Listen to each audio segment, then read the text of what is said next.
할렐루야. 네. 오늘 이부에게 참석하신 여러분 모두에게 하나님의 큰 은혜가 가득하시기를 주님의 이름으로 간절히 축원합니다. 네. 한번 성도들과 사랑합니다. 사랑합니다. 축복합니다. 잘하셨습니다.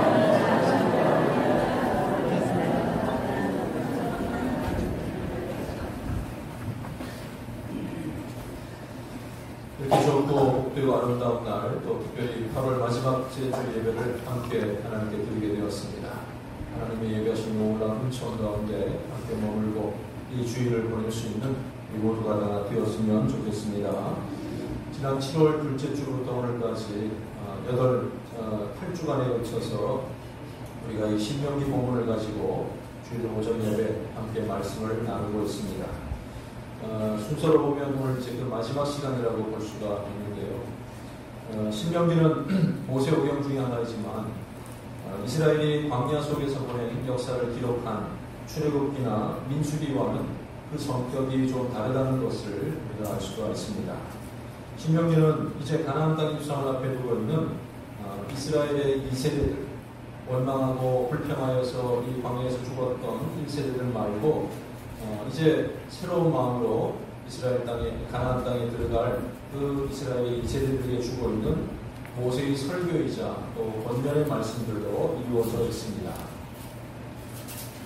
이 말씀을 선포한 시점이 1장에 보면 찾아볼 수가 있는데 거기 보면 해, 년, 월을 이렇게 정확하게 밝히고 있습니다. 출애굽한 지 40년이 되는 해의 11번째 달 1일이다. 이렇게 설명을 하고 있죠. 그러니까 40년째 되는 11월 1일 날 이제 모세가 비로소 입을 열고 설교하고 있는 그 사실을 밝히고 있습니다.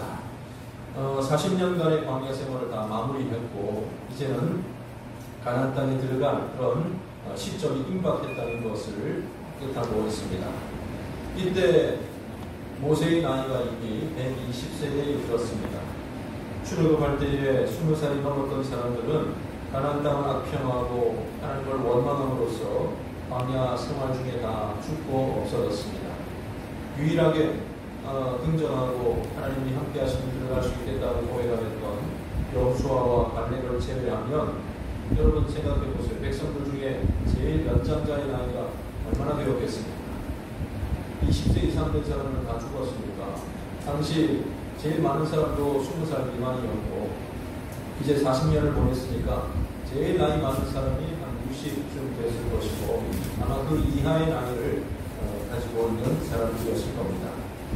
그러고 보면 이 설교자와 청중의 나이 차가 너무 많이 나는 것 같습니다. 모세는 120세고 이 청중들 가운데 제일 나이 많은 사람이 60세니까 적어도 60년 차이를 훨씬 넘어야 하지 않겠습니까? 나이 차가 많이 나도 이 모세의 탁월한 지도력과 언변으로 잘 소통이 되었는지 모르겠지만 제가 짐작해보면 때로는 이런 서로 간의 관계에 대한 이 어려움을 겪지 않았을까 이런 생각도 해보게 됩니다. 이스라엘 백성들의 입장에서는 하나님의 율법대로 순종하려는 그런 모세의 반복되는 권고의 말씀에 한편으로는 얼마나 중요하면 저렇게 계속해서 말씀을 하실까라고 생각할 수 있었겠지만 또 그냥 귀에 못이 박히도록 그 말을 들었던 사람들 가운데는 아이고 저 모세 할아버지가 또 했던 말 반복하고 또 했던 말 반복하고 여러분들 젊은이들이 보는 연세 드신 분들의 이 특징 중에 하나가 뭔지 아세요? 혹시 반복하는 걸 계속 모른 척으로 또 하는 거, 모른 척으로 또 하는 거 그러지 않도록 잘 주의하는 이유가 어쨌든 이스라엘 입장에서는 아이고 했던 말만 계속 새로운 말도 아니고 또 했던 말 같습니다. 그렇게 생각했을지도 모르겠습니다. 또 모세 입장에서 보면 앉아서 말씀을 듣고 있는 그 사람들을 보게 될 때에 그들 가운데 뭐 60이 다 된 사람도 있고 훨씬 못 미치는 사람들도 있겠지만은 나이가 얼마나 먹었는지가 내가 볼 때는 모세가 볼 때는 여전히 어린아이 같은 거예요. 철없는 사람들 같고 아이고 저 젊은 것들이 내가 이렇게 권고하고 있지만 과연 말씀대로 잘 순종하고 잘 해낼 수 있을까? 저들도 과거의 부모님들처럼 원망하거나 실수하지 않을까 이런 이 의구심 이런 어떤 그런 불안감이 들 수도 있었을 것입니다. 간혹 마을 여기 경로당에 계신 분들 말씀을 들어보면요, 한 70대 되신 분들 하면 젊은이라고, 젊은이도 저기 상 좀 치우고 방 좀 닦고 주전자 좀 가져오고 그렇게 하라고 하는 말씀을 들었는데, 120세 된 모세 입장에서는 아니 앉아있는 사람이 60살이든지 혹은 20살 단감하든지 간에 저 젊은 것들 해낼 수 있을까? 말씀대로 살 수 있을까? 이런 생각 충분히 할 수 있었을 것이라고 생각이 되었습니다. 나이 차가 많이 나면 날수록 나는 그냥 귀엽다, 사랑스럽다 이렇게 할 수도 있겠지만은 그들이 뭘 할 수 있을까? 그들을 믿어주는 것은 참으로 힘든 일이 아닌가 생각되었습니다. 얼마 전에 서점을 한번 들은 적이 있는데 여러 책들 베스트셀러를 모아놓은 부분을 나왔습니다. 근데 눈에 쏙 들어오는 책 제목이 있는데, 책 제목이 뭐냐면 90년대생이 몰려온다. 90년대생이 온다. 이렇게 되어 있거든요. 얼핏 제목을 보고 그냥 입시에 관한 책인가, 공부 잘하는 책인가 이렇게 생각을 했는데, 곰곰이 생각해보니까 그 90년대생이 마냥 어리고 마냥 그냥 이런 사람들인 줄 알았더니 나중으로 다 20대 거예요. 90년대생이 30살이고 91년, 92년, 93년 다 이렇게 20대를 걸어가는, 말하자면 청년의 시기를 걸어가고 있는 그 사람들에 관한 이야기였습니다. 책의 이 내용 가운데 소개하는 내용 보니까 대통령이 청와대 전 직원에게 선물한 책이다 이렇게 설명이 되어 있어서 궁금하기도 하고 있어서 구입해서 읽어보는 중입니다. 어쨌든 제가 생각을 해도 90년대생은 참 아득하게 보이는데, 여기 계신 분들, 연로하신 분들 같으면 아마 생각도 못할 90년대에 사람도 태어났냐 이렇게 생각해서 모를 것 같은데, 그들이 한다고 그러면 얼마나 참 힘들 수가 있겠습니까? 젊은 사람들이 철도 없고 아무것도 못할 것 같지만 책의 내용을 보면 그들을 무시할 것이 아니라 잘 이해하고 받아들이고 세대 간의 어떤 이해가 있을 때에 나라의 미래가 밝아진다는 그런 의미를 가지고 있는 것 같습니다. 책 내용을 보니까 젊은 것들 하지도 못하고 버릇도 없다 이 말은요, 요즘 있는 일이 아니라 아주 오래전부터 있어왔던 일이라고, 아주 옛날 사람들부터 그때도 젊은 사람들이 있잖아요. 이거 저 젊은 것들 그렇지 않겠어요. 서양의 소크라테스 그 이전도 있었지만 소크라테스의 어록에 보면 이런 말이 있다. 요즘 젊은 것들은 아무 데서나 먹을 것을 싣고 다니며 버릇이 없다. 그때도 핫도그에서 모르겠지만 음식으로 버릇 없이 다니고 그냥 이렇게 하는 것을 지적하였고, 서양분이니까 동양의 합의자들을 보더라도 젊은 것들은 부모가 말을 해도 고치지 않고 동네 사람들이 욕해도 움직이지 않고 스승이 가르쳐도 변하지 않는다. 그 젊은 사람들이 지금 수백 살이 되고, 그건 아무리 조상들이겠지만 그때도 이런 마음이 있었다는 거죠. 그렇다고 지금도 이 젊은이들을 욕하고 무시하고 강요하는 것이 아니라 그들 세대를 잘 알고 또 잘 이해를 할 때에 미래를 위한 준비도 할 수 있을 것이라는 취지로 대통령이 직원들에게 선물을 한 것 같습니다. 아무리 젊고 널렁거려 보여도 이스라엘의 미래가 이들에게 달려있는 거죠. 하나님의 말씀대로 순종하고 가나안 땅을 정복하고 하나님의 뜻대로 살아가느냐, 아니면 또다시 이런 어려움의 반복들을 해야 될 것이냐. 그래서 모세는 이토록 긴 신명기의 설교를 통해서 이 젊은 백성들에게 권고하고 가르치고 자꾸만 주진시켜 주었던 것입니다. 모세가 외쳤던 주제는 한 가지입니다. 너희들 생명과 복을 선택하냐 아니면 사망과 저주를 받을 것이냐. 이 두 가지였던 것이죠. 하나님의 명령과 규례와 법도를 잘 지키면 생명과 복을 얻게 될 것이지만 그 말씀을 듣지 않고 다른 이방신들에게 절하고 그것을 섬기면 너희에게 분명 사망과 저주를 받게 될 것이라는 그 내용을 반복해서 계속해서 교육하였던 것입니다. 모세는 참으로 불안해 보이는 이 젊은 세대들에게 내 하나님 여호와를 사랑하고 그의 말씀을 청종하고 그를 의지하라고 목소리를 높여 외쳤습니다. 백성들도 최소한 이때만큼은 아멘으로 다짐을 하였던 것이죠. 불안한 마음을 뒤로하고 아멘으로 화답하는 그들이 잘 해낼 것이라는 그런 이 예상을 하고 모세는 33절 말씀에 이스라엘 12지파를 축복하는 설교를 마무리하게 됩니다. 오늘 대원교회가 120년의 역사를 가지고 여기까지 오게 된 것은 수많은 사람들의 눈물과 헌신과 또 노력이 있어도 또 그 이전에 하나님의 이끄심이 있었다고 오늘 생각되어집니다. 여러분들 가운데도 결혼하신 분들도 제가 말씀을 들어보면 결혼하자마자 10대 후반에 20대 초반에 여기 왔어요. 이렇게 말씀하시는 거 보면 그때부터 신앙생활하고 헌신했던 그 모습. 물론 어른들이 볼 때는 아이고 가정 새벽에 뭐 하겠느냐, 뭐 이제 젊은이들 뭐 하겠느냐라는 생각도 있었겠지만 여러분들의 노력과 헌신을 통해서 또 그것이 씨앗이 되고 나무가 되고 자라서 열매 맺는 그런 결과들이 있지 않겠습니까? 오늘 우리의 다음 세대를 바라보는 눈길도 이와 같을 수 있기를 바랍니다. 건들건들 다니는 것 같고 그냥 교육관에서 뭐 하는 것 같고 뭐 하고 있는지 모르겠다 이런 생각이 들지 모르겠지만 자, 모세가 그 2세대를 바라본 것처럼 그들을 향한 소망을 가지고 또 그들을 위한 기도를 가지고 믿음을 가지고 후원하고 또 지지하고 공감해 나가게 될 때에 하나님의 놀라운 일들은 계속해서 주님이 오실 때까지 이루어지게 될 줄로 분명히 믿습니다.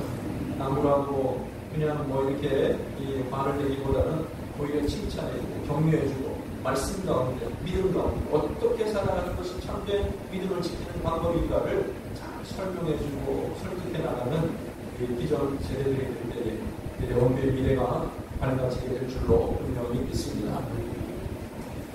그런데 문제는 모세 자신이었습니다. 남들에게는 잘 살라고 해놓고서는 정작 자신은 고립받는 것 같은 그런 느낌이 듭니다.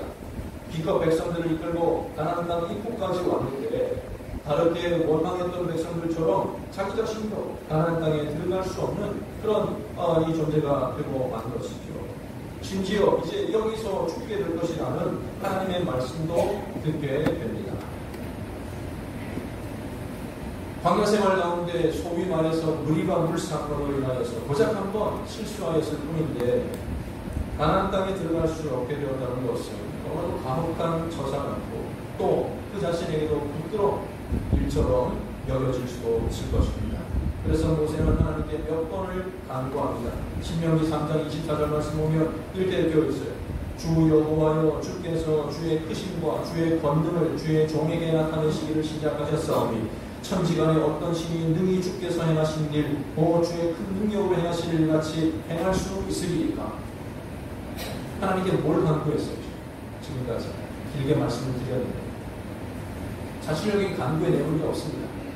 뭐 좀 속된 말로 하면 하나님께 아부하고 있는 거. 하나님 크신 하나님이시고 권능의 하나님이시고 존귀하신 분이십니다. 천지간에 능히 이 주께서 하신 일을 행하실 분이 없습니다. 라고 고백하고 나서는 거기다 얹혀서 25절 보면 구하옵나니 나로 건너가게 하사 요단 저쪽에 있는 아름다운 땅 아름다운 산과 레바논을 보게 하옵소서.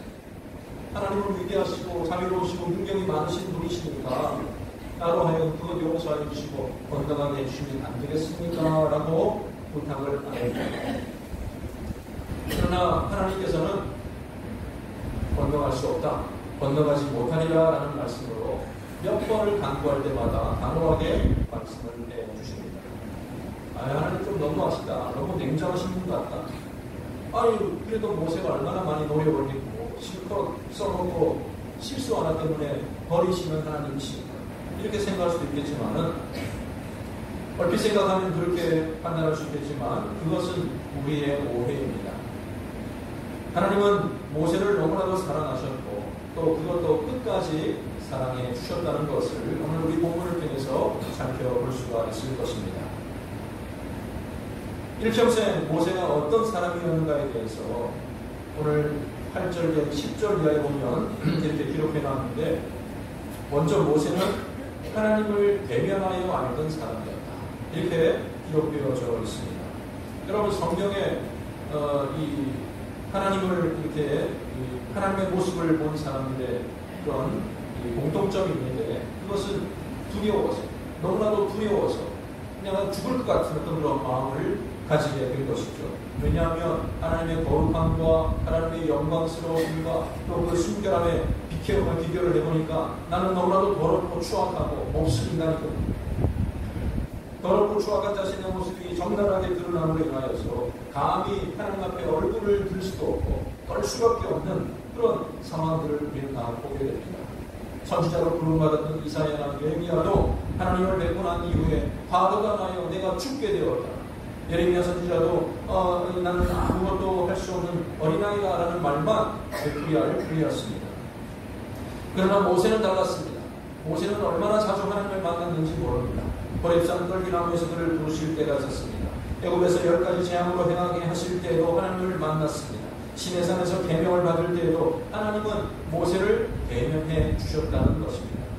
출애굽기 33장 11절에 보면 사람이 두 친구와 이야기한 것 같이 여호와께서는 모세와 대면하여 말씀하셨다. 그와 같이 친절과 사랑과 보면 모세를 특별한 사람으로 하나님께서 인정해 주셨다는 뜻 아니겠습니까?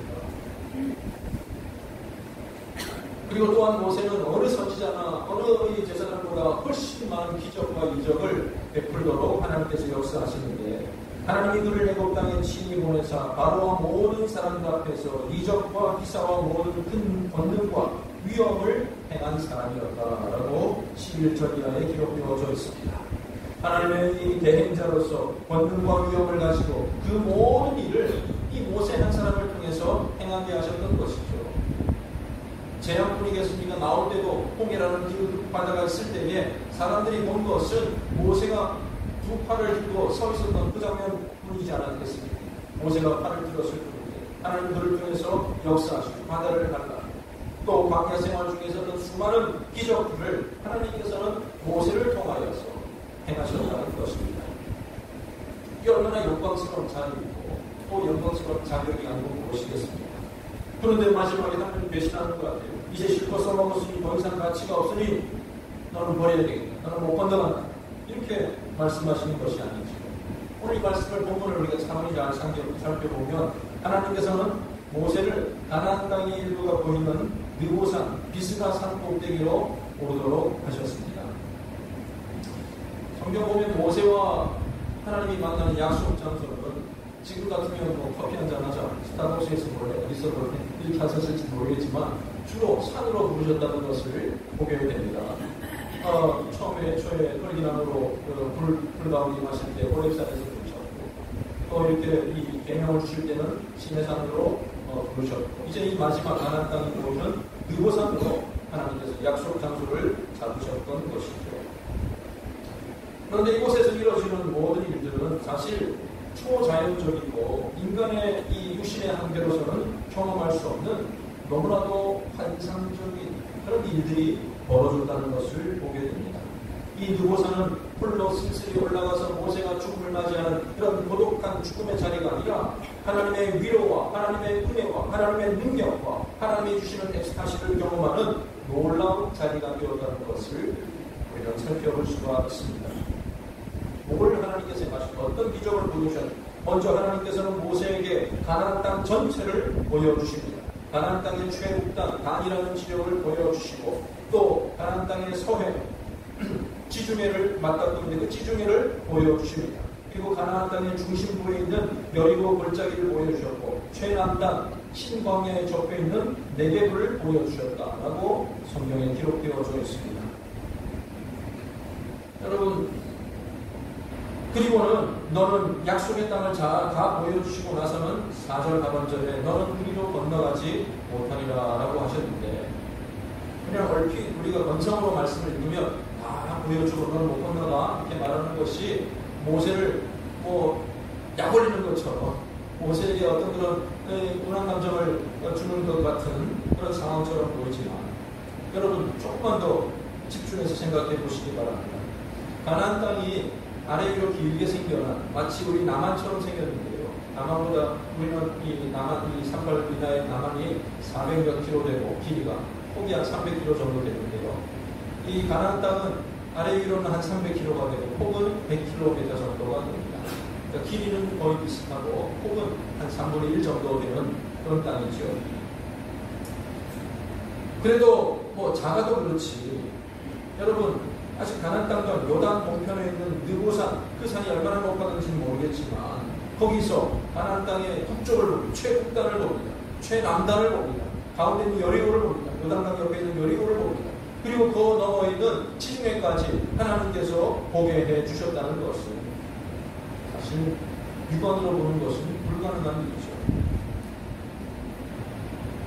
날씨 좋은 날 여기서 보면 북한산도 보이는데 우리나라에서 좀 확 트인 곳에서 가시거리가 한 8km 정도 된다고 해요.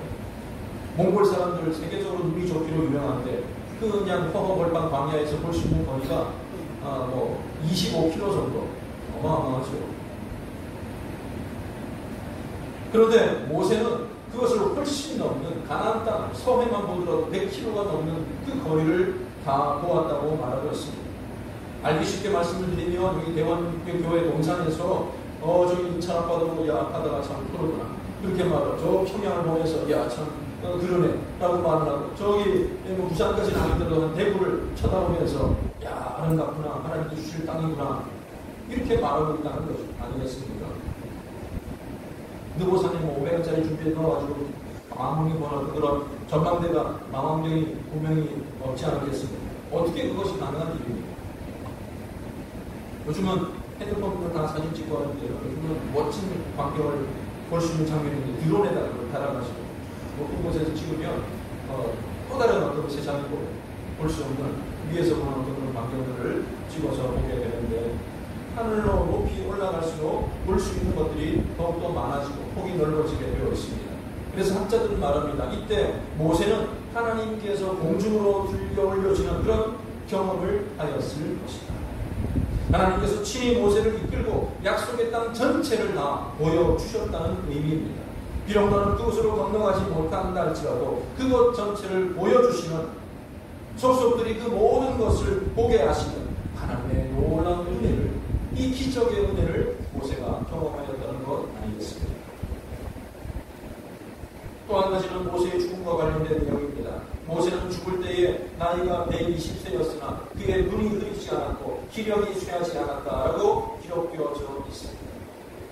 요즘 연세 드신 분들이 흔히 하는 말이 9988 그다음 뭡니까?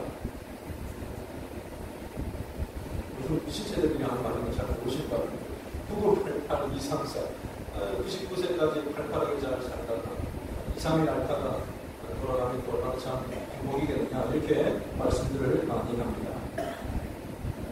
눈이 흐리지 않았고 120세가 될 때까지 기력이 쇠하지 않았던 모세가 2-3일도 앓지 않고 호련히 죽음을 맞이하게 되었다는 것은 하나님께서 친히 모세를 불러가셨고 모세의 죽음과 장래에 관한 모든 것도 하나님께서 친히 행하셨다는 것을 우리가 알 수가 있는 대목입니다. 여기 보면 모세가 백보를 맞은편 모압 땅에 있는 골짜기에 장사되었다고 하는데 6절 말씀에 그렇게 기록합니다. 장사는 누가 하는 거예요? 장사.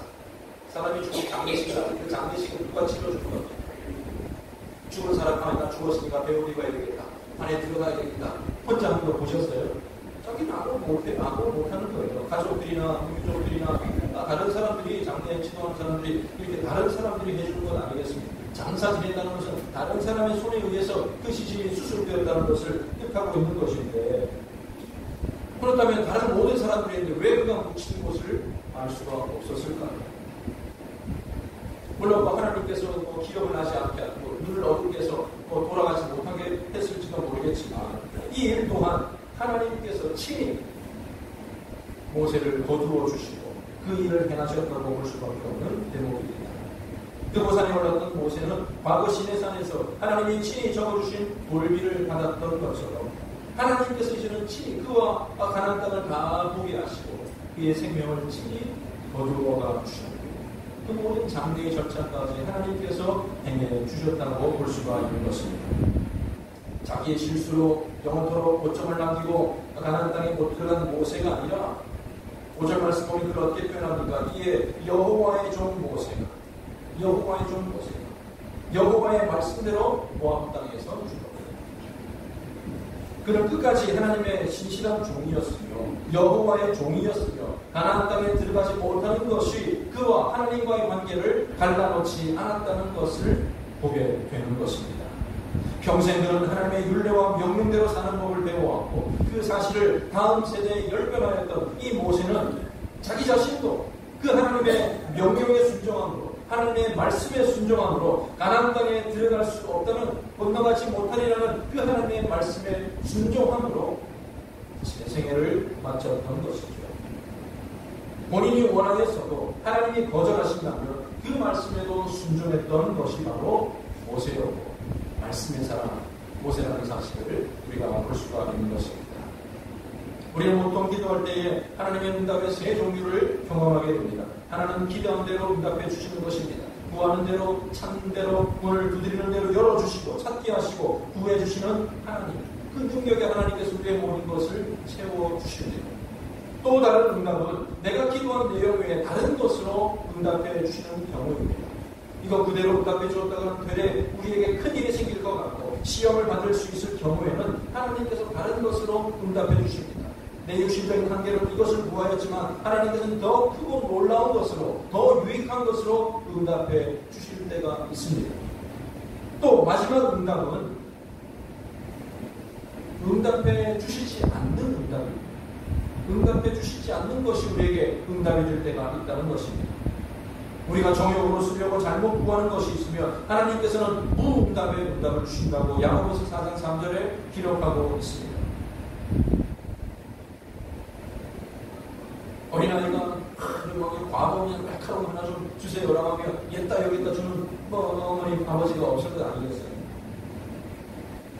당장에 아쉽고 지금 당하는 일에서 벗어나고 싶더라도 하나님이 보시기에 나의 그 지금 상태가 좋은 것이라면 우리가 당하고 있는 겪고 있는 그 일이 나의 믿음에 유익이 되고 도움이 되는 것이라면 그 우리의 요구를 거절하시고 그 자리에 머물도록 하실 수도 있다는 말입니다. 다윗왕은 마음속에 거룩한 소망 한 가지가 있었는데 하나님의 성전을 건축하는 일이었습니다. 사실 다윗왕처럼 건축에 적격자가 없었을 것입니다. 그런 외교적인 관계를 통해서 많은 물자를 가져올 수가 있었고 무엇보다도 그 마음 가운데 열정이 있었습니다. 하나님의 괴가 이 성으로 들어오게 될 때에 기쁨을 이기지 못하고 덩실덩실 춤을 출 정도로 하나님에 대한 사랑이 컸고 하나님에 대한 마음이 큰 사람 아니었겠습니까? 그러나 하나님께서는 다윗의 이 선한 소망을 거절하십니다. 너는 아니다. 너는 할 수가 없다. 내 아들 때에 가서 행할 일이다. 아니 하나님의 집을 짓고 싶은데요. 제 개인적 욕망이 아니라 성전을 짓고 싶은데요. 그래서 하나님의 거절을 듣게 됩니다. 다윗은 섭섭한 마음이 들 수 있는 상황이었지만 그 말씀에 순종하게 됩니다. 에이 부럽다. 어차피 내가 못하는 것 치밀하 뵙고 돌아섰던 것이 아니라 나는 못할 일이지만 그는 최선을 다해 정성을 보이는데 성전 건축을 위한 재료를 준비해주고 그 아들을 권고하고 인부들을 준비해주는 그런 최선을 다하는 삶. 거절당하였지만 좌절하지 않고 끝까지 하나님의 충성을 다하는 자신의 소망보다 하나님의 말씀이 더 우선이었던 것을 보게 됩니다.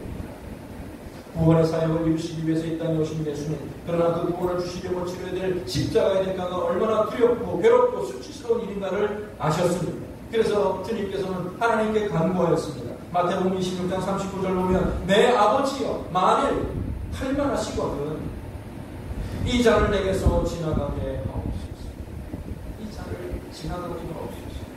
그러나 나의 원대로 마옵시고 아버지의 원대로 하옵소서. 당장 내 마음속에 원하는 바가 있고 내가 간구하는 그런 내용이 있을지라도 끝까지 하나님의 말씀을 받아들이고 그 말씀에 순종하고 말씀대로 행하겠다는 예수님의 그 겟세마네 동산에서의 기도 우리가 알고 있지 않습니까? 사랑하는 성도 여러분, 우리는 하나님의 백성이고 하나님의 말씀대로 살고자 노력하고 계실 것입니다. 우리가 하나님의 말씀에 순종한다는 것은 말 그대로 하나님의 모든 말씀에 순종하는 것입니다. 그 속에 내 생각이 가미되거나 내 욕심이 끌어가서는 안 될 것입니다.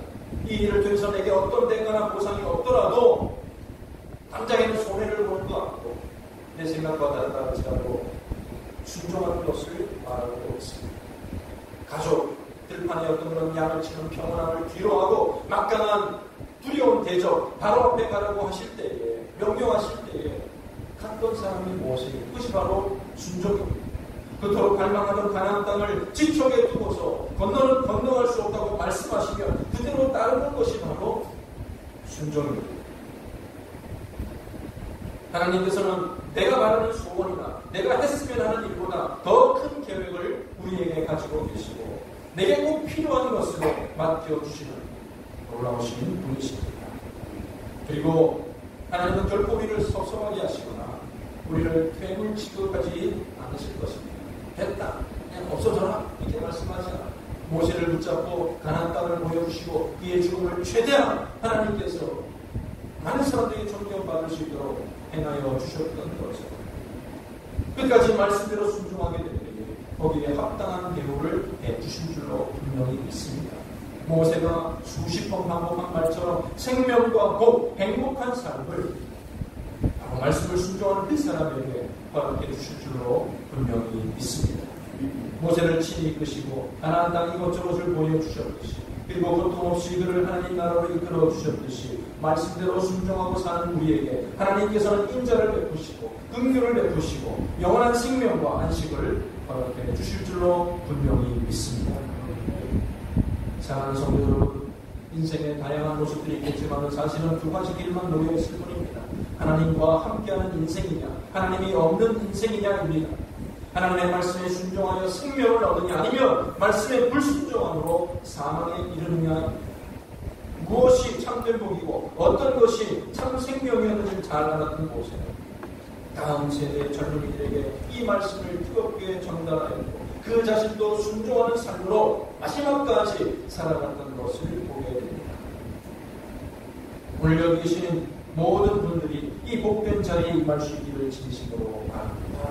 주의 말씀에 순종하고 주의 말씀을 통해서 끝까지 걸어가십시오. 그리고 그 살아가서 좋았던 그 모든 경험들을 우리의 자녀들, 교회의 다음 세대가 알아듣고 그들이 선택할 수 있도록 잘 가르치는 자리에 우리 모두가 있어야 될 줄로 분명히 믿습니다. 하나님이 가라 명령하시면 가고 멈추라 하실 때 멈출 수 있는 믿음의 사람들 다 되시기를 바랍니다. 마침내 우리 손을 이끄시고 저 천국으로 인도하여 주실 하나님만을 소망하며 이 땅 사는 동안 말씀에 온전히 순종함으로 살아가는 저와 여러분 모두가 되시기를 주님의 이름으로 간절히 축원합니다. 기도하겠습니다. 하나님 아버지 은혜를 감사드립니다. 아버지 하나님, 모세를 향한 하나님의 뜻이 있었고 그 계획 가운데 말씀대로 순종하며 살아가는 그에게 하나님의 귀한 방법대로 소망을 허락하여 주시고 위로를 허락하여 주시고 상급을 허락하여 주실 줄로 믿습니다. 약속하신 생명과 복을 허락하여 주셨사오니 오늘 우리도 주께서 주신 말씀대로 살아갈 수 있도록 주님 도와주시옵소서. 끝까지 말씀을 중심으로 살아가고 이 일이 우리의 다음 세대들에게도 잘 전달될 수 있도록 도와주시며 하나님의 놀라우신 위로와 상급을 우리 모두도 다 경험케 하여 주시옵소서. 감사드리며 예수님의 이름으로 간절히 기도드립니다. 아멘.